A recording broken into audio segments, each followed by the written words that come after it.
ওগো নবীজি, আপনার যদি দয়া হয়, আপনার যদি মায়া হয়, শুনেছি আপনি রহমাতুল্লিল আলামিন। ওগো নবীজি, আমাকে অল্প সময়ের জন্য একটু ছুটি দেন। এবার আল্লাহর নবী বিশ্বনবী, আমার আপনার পয়গম্বর সরকারে দু আলম নবী নবী মুহাম্মদুর রাসূলুল্লাহ সাল্লাল্লাহু আলাইহি ওয়াসাল্লাম হরিণীর গলা থেকে রশিটা ছেড়ে দিলেন। হরিণী দৌড়াইয়া বাড়িতে চলে গেছে, তার বাচ্চাদেরকে দুধ পান করাইছে। এই দিকে কাফের বেঈমানেরা এসে দেখে যে শিকার করা হরিণীটা ছিল গাছের সাথে বাঁধা, এই হরিণীটা আর দেখা যায় না। দেখে অপর সাইডে দাঁড়ায় আছে নবী মুহাম্মদ। শিকারী ডেকে বলে, এ মুহাম্মদ, এইখানে একটা হরিণী বাঁধা ছিল, শিকার করা হরিণী, এই হরিণীটাকে ছেড়ে দিছে। আল্লাহর নবী কয়, এই হরিণীটা আমি ছেড়ে দিছি, তার ছোট্ট ছোট্ট মাসুম বাচ্চা আছে, দুধের বাচ্চা আছে, দুধ পান করানোর জন্য হরিণীটা বাড়িতে চলে গেছে। এবার শিকারী ইহুদি ডাক দিয়া বলে, এ মুহাম্মদ, তুমি মনে হয় পাগল হয়ে গেছো, তুমি মনে হয় পাগল হয়ে গেছো। জঙ্গলের বুবা প্রাণী পশু কোনোদিন ছেড়ে দিলে আর ঘুরে আসে না। এ মুহাম্মদ, তুমি তো পাগল হয়ে গেছো। কিলকিল করে ইহুদিরা হাসতেছে, কাফের বেঈমানেরা হাসতেছে। আল্লাহর নবী বিশ্ব নবী রাহমাতুল্লিল আলামিন ডাক দিয়া বলে, এ শিকারী, আমি হরিণীর গলা থেকে রশি সরাইয়া দিছি, যতক্ষণ পর্যন্ত ওই হরিণী এই গাছের নিকটে না আসবে ততক্ষণ পর্যন্ত আমি জিম্মাদার হইলাম। আমাকে বেঁধে রাখো, আমাকে এই গাছের নিকটে রাখো। হরিণী যদি আসিয়া যায় তারপরে আমাকে ছেড়ে দিবে। যতক্ষণ পর্যন্ত হরিণী এই গাছের নিকটে না আসবে ততক্ষণ পর্যন্ত আমি তোমাদের জিম্মায় আছি। রাসূল আকরাম সাল্লাল্লাহু আলাইহি ওয়াসাল্লাম কেমন পয়গম্বর ছিলেন! উনি দুনিয়াতে আসার পরে তো অনেক অলৌকিক ঘটনা মৌজেজা উনার ছিল, কিন্তু রাসূল আকরাম সাল্লাল্লাহু আলাইহি ওয়াসাল্লাম যখন ওনার মায়ের গর্ভে ছিলেন, হযরতে আমেনার গর্ভে যখন ছিলেন, গর্ভ থাকাকালীন সময় মুফাসসিরিনে কেরাম লিখেন, আল্লাহর নবীর আম্মাজান হযরতে আমেনা যখন উনার গর্ভে আমার আপনার পয়গম্বর ছিলেন, উনার এমন হইতো গভীর কুয়া থেকে পানি উঠাইতে হইতো। নবীজির আম্মাজান যখন ওই কুয়ার নিকটে গিয়া দাঁড়াইতেন, আল্লাহ সুবহানাহু তাআলা তার পয়গম্বরের শান এবং মান পৃথিবীর মানুষের সামনে স্বর্ণ অক্ষরে লিখার জন্যে এই মুজিজা দেখাইছেন। আল্লাহর নবীর আম্মাজান যখন কুয়ার নিকটে গিয়ে দাঁড়াইতেন, তখন কুয়ার পানি অটোমেটিক উপরে চলে আসতো। কন্যা সুবহানাল্লাহ। প্রিয় হাজিরিন, মুসলমান ভাইরা আমার, আল্লাহর নবী বিশ্ব নবী রাহমাতুল্লিল আলামিন এমন একজন পয়গম্বর যার শানের আলোচনা ঘন্টা বিপি করে শেষ করা যায় না। মায়ের নবী আমার এত সম্মানওয়ালা পয়গম্বর, আল্লাহর নবী বিশ্ব নবী রাহমাতুল্লিল আলামিন শুধু মানুষের জন্য রহমত নয়, গোটা পৃথিবীর যা কিছু আছে সব কিছুর জন্যে আমার আপনার প্রিয় পয়গম্বর সরকারে দু আলম নবী নবী মুহাম্মদুর রাসূলুল্লাহ সাল্লাল্লাহু আলাইহি ওয়াসাল্লাম গোটা পৃথিবীর জন্যে রহমত। কন্যা সুবহানাল্লাহ। আর জোরে আওয়াজ দিয়ে বলেন সুবহানাল্লাহ। ভাইরা আমার, বন্ধুরা আমার, বলতে পারেন আল্লাহর পয়গম্বর যদি গোটা পৃথিবীর জন্য রহমত হয়, তাহলে কি শুধু মুসলমানদের জন্য রহমত? না না না, উম্মতের উলামায়ে কেরাম মুফাসসিরিনে কেরাম লিখেন, শুধু মুসলমান মুমিন মুসলমানের জন্য আমার আপনার পয়গম্বর রহমত নয়, এই পৃথিবীতে যত কাফের বেঈমান মুশরিক আছে তাদের জন্যও আমার আপনার পয়গম্বর রহমত। কন্যা সুবহানাল্লাহ। ভাইরা আমার, বন্ধুরা আমার, আল্লাহর নবীকে এই যুগের ভিতরে গালি দেওয়া হয়, কিন্তু আপনা আমার শরীরে বাজে না, গায়ে বাজে না। আপনার আমার মগজে লাগে না, দিলে লাগে না, কিন্তু আমার আপনার পয়গম্বর সরকার দো আলম নবী নবী মুহাম্মদুর রাসূলুল্লাহ সাল্লাল্লাহু আলাইহি ওয়াসাল্লামকে জঙ্গলের পশু পর্যন্ত সম্মান করছে। চিল্লায় এখন সুবহানাল্লাহ। কয় কেমনে সম্মান করে? আল্লাহর নবী একদিন চলাফেরা করতেছে, রাস্তা দিয়ে হাঁটতেছে, প্রতিমধ্যে যখন আমার আপনার মায়ের নবী হাঁটতেছে, আল্লাহর নবী তাকায়া দেখে একটা গাছের সাথে একটা হরিণী বাঁধা আছে। আল্লাহর নবী আস্তে আস্তে পায়ে হেঁটে হেঁটে হরিণীর নিকট যখন গেল, গাছের নিকটে যখন গেল, হরিণীটা আল্লাহর কাছে দরখাস্ত করে, মালিক তোমার পয়গম্বরের নাম শুনেছি, বিশ্ব নবীর নাম শুনেছি, কিন্তু কোনোদিন এই চর্মচোখে দেখতে পায় না। ওগো আল্লাহ, আমাকে তো তুমি জবান দেও নাই, আমি একটা বুবা পানি, আমার জবান নাই, কথা বলতে পারি না। ওগো আল্লাহ, তোমার কাছে আমার একটা দরখাস্ত, তোমার পয়গম্বরকে সামনে পাইয়া একটু সালাম দেওয়ার জন্যে আমার জবানটা একটু জারি করে দাও, আমার জবানটা খুলে দাও, তোমার হাবিবকে একটু সালাম দিয়া আমার দিলের ভিতরে শান্তি আনয়ন করি। সুবহানাল্লাহ।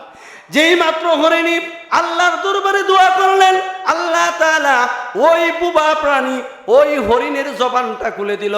হরিণ এবার সালাম দেয়, আসসালাতু আসসালামু আলাইকা ইয়া হাবিবাল্লাহ, আসসালাতু আসসালামু আলাইকা ইয়া রাসূলুল্লাহ। ওগো নবীজি, আমার কতগুলা ছোট্ট ছোট্ট মাসুম বাচ্চা আছে, দুধের বাচ্চা আছে, ওই দুধের বাচ্চাগুলি আমি বাড়িতে রাইকা জঙ্গলের ভিতরে ঢুকছিলাম লতা পাতা খাওয়ার জন্যে। লতা পাতা খাইয়া আমার দুধটাকে একটু বৃদ্ধি করিয়া আমার সন্তানগুলিকে, ওই মাসুম বাচ্চাদেরকে দুধ পান করাইব। এমত অবস্থায় শিকারী জঙ্গলের ভিতরে ঢুকিয়া আমি হরিণীকে শিকার করিয়া এনে ওই গাছের সাথে বেঁধে রেখেছে। ওগো আল্লাহর নবী, একটু যদি আমাকে সুযোগ দিতেন, অল্প সময়ের জন্য যদি আমাকে ছুটি দিতেন, আমি দৌড়াইয়া যাইয়া আমার ওই মাসুম দুধের শিশুদেরকে, দুধের বাচ্চাদেরকে অল্প দুধ পান করাইয়া আবার ওই গাছের নিকটে চলে আসতাম।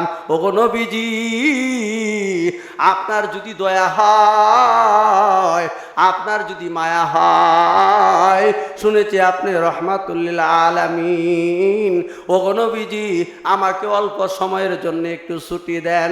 এবার আল্লাহর নবী বিশ্বনবী আমার আপনার পয়গম্বর সরকার দু আলম নবী মুহাম্মদুর রাসূলুল্লাহ সাল্লাল্লাহু আলাইহি ওয়াসাল্লাম হরিণীর গলা থেকে রশিটা ছেড়ে দিলেন।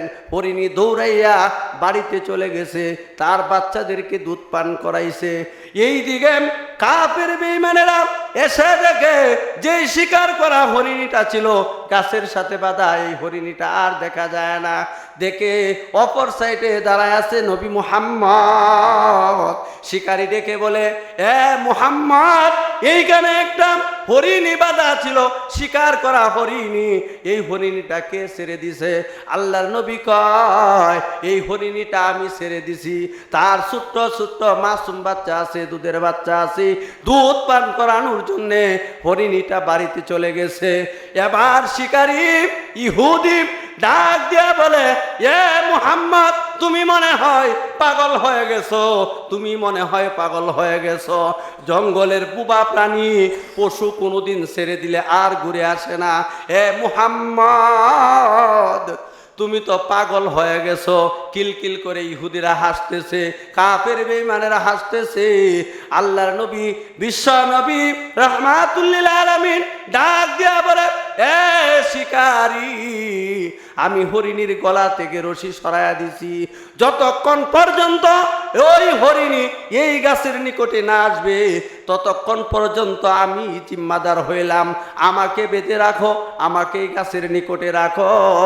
হরিণী যদি আসিয়া যায় তারপরে আমাকে ছেড়ে দিবে। যতক্ষণ পর্যন্ত হরিণী এই গাছের নিকটে না আসবে ততক্ষণ পর্যন্ত আমি তোমাদের জিম্মায় আছি। কন্যা আল্লাহু আকবার। আরো জোরে আওয়াজ দিয়ে বলেন আল্লাহু আকবার। এ বন্ধু, কেমন বড় পয়গম্বরের উম্মত আমরা, কত বড় শানওয়ালা, কত বড় ইজ্জতওয়ালা নবীর উম্মত আমরা। এবার শিকারী তাকায় দেখে, হঠাৎ করে ওই হরিণীর দিকে তাকায় দেখে হরিণী আসতেছে, কিন্তু হরিণী একা আসে না। হরিণীর যে ছোট্ট ছোট্ট মাসুম দুধের বাচ্চা ছিল, ওই বাচ্চাগুলিও বাড়িতে নাই। তার আম্মা জানের সাথে ওই হরিণীর বাচ্চাগুলিও দৌড়াইয়া আসতেছে। কন আল্লাহু আকবার, আর জুড়ে বলেন আল্লাহু আকবার। এ বন্ধু, জঙ্গলের হরিণী ছেড়ে দিলে আবার ঘুরে আসে। এত বড় সম্মানওয়ালা ইজ্জতওয়ালা নবীর পয়গম্বরের উম্মত আমরা হয়েছি। ধন্য নবীর উম্মত, ধন্য উম্মত ছিল। এখন আল্লাহু আকবার। এত দামি পয়গম্বর, এই জন্য আমার আপনার মহান মালিক রব্বুল আলামিন পবিত্র কালামুল্লাহ শরীফের ভিতরে তামাম পৃথিবীর মানুষকে জানায়া দিলেন, ওয়ামা আরসালনাকা ইল্লা রাহমাতাল লিল আলামিন। গোটা পৃথিবীর জন্য রহমত করে হে নবী, আপনাকে তামাম জাহানের জন্যে, তামাম জগতের জন্যে, তামাম কিছুর জন্যে রহমত করে প্রেরণ করা হয়েছে। চিল্লায় এখন সুবহানাল্লাহ। এ বন্ধু, সময় অল্প, সিরাত অনেক বিশদ আলোচনা, অনেক লম্বা আলোচনা। সিরাত নিয়ে আলোচনা করলে এই 1 ঘন্টা 2 ঘন্টা 5 ঘন্টা 10 ঘন্টা, 1 দিন 2 দিন, 1 সপ্তাহ 2 সপ্তাহ, 1 মাস 2 মাস, 1 বছর 2 বছর করে শেষ করা যাবে না। এই সিরাতের আলোচনা লিখতে যায়া অনেকের বয়স চলে গেছে, হায়াতের জিন্দেগি শেষ হয়ে গেছে, দুনিয়ার থেকে বিদায় হয়ে অন্ধকার কবরে চলে গেছে, কিন্তু সিরাত লিখে শেষ করা সম্ভব হয় না। এই সিরাত লিখতে যায় অনেকের কলম শেষ হয়ে গেছে, সিরাত লিখে শেষ করা যায় না। এই সিরাতুন নবী বাদ দিয়া আজকে একদল মুনাফিক আর ভণ্ড মিলাদুন নবী নিয়ে মিছিল করে। কথা কোন ঠিক কিনা? সিরাতের আলোচনা হয় না, মিলাদ নিয়ে দৌড়াদৌড়ি আর সিন্নি নিয়ে তবারক নিয়ে মারামারি পারাপারি। কিন্তু আসলে রাসূল আকরাম সাল্লাল্লাহু আলাইহি ওয়াসাল্লাম এই রবিউল আউয়াল মাসে আগমন করছেন। এই রবিউল আউয়াল মাসে আল্লাহর নবী, বিশ্ব নবী, সরকারে দো আলম নবী, নবী মুহাম্মদুর রাসূলুল্লাহ সাল্লাল্লাহু আলাইহি ওয়াসাল্লাম এই রবিউল আউয়াল মাসে বিদায় নিছেন, এই দুনিয়া থেকে বিদায় নিছেন। কিন্তু আমরা আনন্দে আত্মহারা। রাসূল আকরাম সাল্লাল্লাহু আলাইহি ওয়াসাল্লাম জন্মতে, কিন্তু উনি যে এই রবিউল আউয়াল মাসে চলে গেলেন, এইটা বন্ড বেদাতিরা কোনোদিন রাসূল সাল্লাল্লাহু আলাইহি ওয়াসাল্লাম যে রবিউল আউয়াল মাসে চলে গেছে এই আলোচনা কোথাও হয় না। যারা ঈদে মিলাদুন নামে স্লোগান দিয়া বন্ড বেদাতিরা এই সমাজের ভিতরে আমার আপনার পয়গম্বরের শান এবং মানকে কাটু করতে চায়, এদেরকে এই সময়ে, এই সুযোগে তাদেরকে প্রতিহত করতে হবে। কথা কোন ঠিক কিনা? কারা কারা রাজি আছেন বন্ড বেদাতদের পক্ষ নিবেন না, তাদেরকে প্রতিহত করার জন্যে ইমানি শক্তিতে বলিয়ান হয়ে একটু হাতটা তুলে দেখান। আল্লাহ তোমার বান্দাদেরকে তুমি কবুল করো। আল্লাহ তোমার বান্দাদেরকে দ্বীনের পক্ষে অটল দেখে রাসূল আকরাম সাল্লাল্লাহু আলাইহি ওয়াসাল্লামের শান এবং ইজ্জতকে হিফাজত করার তৌফিক দান করো। সকলে বলেন আল্লাহুম্মা আমিন। নাসরুম মিনাল্লাহি ওয়া ফাতহুন করিব। আসসালামু আলাইকুম ওয়া রাহমাতুল্লাহ।